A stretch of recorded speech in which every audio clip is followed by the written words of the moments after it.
पिछले भाग में हम यन संधि के बारे में जाने थे। आज हम यन संधि को उदाहरणों के द्वारा समझते हैं। तो सबसे पहला हमारा है कि छोटी ई या बड़ी ई जब किसी भिन्न स्वर से मिलता है तो वह य में परिवर्तित हो जाता है और भिन्न स्वर जो होता है वह वैसा का वैसा ही चला आता है या लिखा जाता है। अब इसको हम पहले उदाहरण के द्वारा जानते हैं। अब अति जोड़ अधिक। अब हम यहाँ पे अति में छोटी इकार की मात्रा थी तो इसको निकाल दिए यहाँ से, तो हमारा बच गया अ और त। चूंकि इसलिए त आधा हो गया क्योंकि ये स्वर वर्ण था जो मात्रा के रूप में था तो वह निकल गया। अब यहाँ से हमारा अ आ गया और ई और अ जब मिले तो य में बदल गए, परिवर्तित हो गए।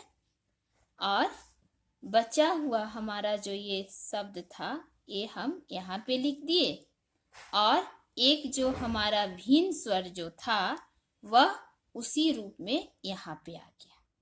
एक बार फिर से मैं बताती हूँ।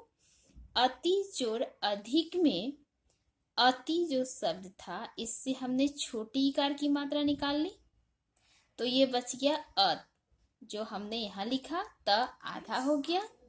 अब ई और अ मिलकर हमारा य बन गया और ये अ जो हमारा यहाँ से लिए यह भिन्न स्वर था, यह अपना वैसा का वैसा ही लिखा रह गया और बचा हुआ जो हमारा ये शब्द था ये हमने यहाँ लिख दिया। अब हम इन सब को जोड़ेंगे तो जब हम इन शब्दों में आए वर्णों को जोड़ेंगे तो अब हमारा यहाँ पे त भी आधा है और यह भी आधा है। तो अब यहाँ पे जो ये अ है यह जाकर य को पूरा कर दे रहा है। तो जब यह हमारा पूरा हो गया तो ये त जो है हमारा यह आधा ही रह गया क्योंकि इसके बगल में पूरा करने वाला कोई स्वर नहीं था। तो हम इसको जब संधि करेंगे तो हमारा अत्यधिक में त आधा ही रहेगा, तो हमारा हो गया अत्यधिक। बाकी यहाँ त आधा तो यहाँ त आधा लिख दिए। अब हम दूसरा भी एक उदाहरण हमारा ऐसा ही है, प्रति जोड़ एक। अब यहाँ पे हमने छोटी इकार निकाल लिया, यहाँ से हम निकाल लिए और ये बच गया प्रत, तो हमने यहाँ इसे लिख दिया तो फिर हमारा आधा हो गया क्योंकि इससे छोटी इकार निकल गया। यहाँ पे ए आ गया। अब ई और ए मिलके हमारा क्या बन गया, हमारा य बन गया और बचा हुआ हम यहाँ लिख दिए और ये जो हमारा एक भिन्न स्वर था यह वैसे ही लिखा जैसा हमने ऊपर लिखा था। तो अब हमारा फिर से यहाँ ये जो य आधा था इसको पूरा कौन करेगा, ये जो हमारा स्वर था इसको पूरा कर दिया तो हमारा त फिर से क्या हो गया, आधा बच गया। तो जब अब हम इन वर्णों का संधि करेंगे सारे को तो हमारा क्या हो जाएगा, प्रत्येक। प्र त आधा, य में जो ये एकार है यह मात्रा के रूप में लिखा हो गया, ये मात्रा के रूप में ऊपर लिखा गया और इस यह चूंकि स्वर था इसने य को पूरा कर दिया तो हमारा शब्द बन गया प्रत्येक। अब हम एक और उदाहरण देखते हैं। उसमें हमारा है कि छोटी ऊ या बड़ी ऊ इसके साथ जब कोई भिन्न स्वर आता है तो क्या बन जाता है, वह।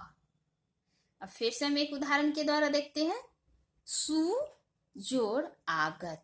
अब एक शब्द है, अब हम स से ऊकार निकाल देते हैं। जब ऊकार निकाल दिए तो हमारा स क्या हो गया, आधा हो गया। क्यों, क्योंकि ये ऊ जो था क्या था, स्वर वर्ण था। प्लस अब हम इसमें क्या आ गया, ये आ गया और बचा हुआ गत यहाँ पे हम लिख दिए, बचा हुआ जो हमारा शब्द था। अब ऊ और आ मिलकर किस में परिवर्तन हो गए, व में। स हमारा आधा आ गया वहां से क्योंकि इससे हमारा स्वर वर्ण हट गया और फिर ए जो हमारा भिन्न स्वर था वह पुनः उसी रूप में आ गया और ये बचा हुआ शब्द आ गया। अब फिर से यह जो आधा व है इसको पूरा कौन करेगा? आकार। और पूरा करके यह इसके साथ आकार में जुड़ जाएगा और फिर हमारा हो गया स्वागत। अब हम दूसरे उदाहरण की ओर बढ़ते हैं। दूसरे उदाहरण में हमें क्या जानना है? री के बारे में। री किस प्रकार भिन्न स्वर से मिलकर, जो री हमारा है या किसी भिन्न स्वर से मिलेगा तो यह क्या बनेगा? जब री किसी भिन्न स्वर से मिलेगा तो र बनेगा और र हमारा बनेगा और एक फिर भिन्न स्वर हो जाएगा।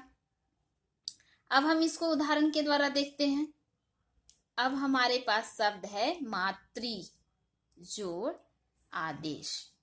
अब फिर से हम यहाँ से री हटा दिए। जब इससे री निकाले तो री भी हमारा स्वर वर्ण है, तो हमारे पास क्या शब्द बन गया? मात्र। और री और आ जुड़कर क्या बन गए? जब इनका मेल हुआ तो क्या हो गए? जुड़े तो र। और फिर ये हमारा जो भिन्न स्वर था वह उसी रूप में लिखा जाएगा और फिर बचा हमारे पास देश, जो ये शब्द था। अब हम जब इन सब को जोड़ेंगे तो फिर से हमारे र को पूरा कौन करेगा? आकार। और ये हमारा त जो था ये आधा रह जाएगा और इस र को पूरा कर दिया आकार ने, तो हमारा क्या हो गया? मात्र देश। लेकिन ये इस रूप में नहीं लिखा जाता है। क्यों नहीं लिखा जाता है? क्योंकि यदि र से पहले कोई वर्ण, यदि ये र है, र से पहले कोई वर्ण आधा होता है, क्योंकि ये तो आधा है, तो र जो है हमेशा उसके नीचे, ये र जो हमेशा क्या हो जाएगा? उसके नीचे आकर पूरा कर देता है। और जब र और त मिलता है तो हमारा क्या बन जाता है? त्र बन जाता है। एक बार फिर से तो हम इसको समझते हैं कि यदि र से पहले कोई वर्ण आधा होता है, र से पहले कोई भी वर्ण आधा होता है तो र हमेशा उसके नीचे आकर उसको क्या कर देता है? पूरा कर देता है। तो हम उसका रूप, तो उसके लिए हम इसके रूप को कैसे लिख देते हैं? ऐसे लिख देते हैं। अब ये हमारा हो जाएगा मात्रा देश, मात्रा देश। ठीक है। अब ये इस तरह हमने री से परिवर्तन करके इसे बनाया।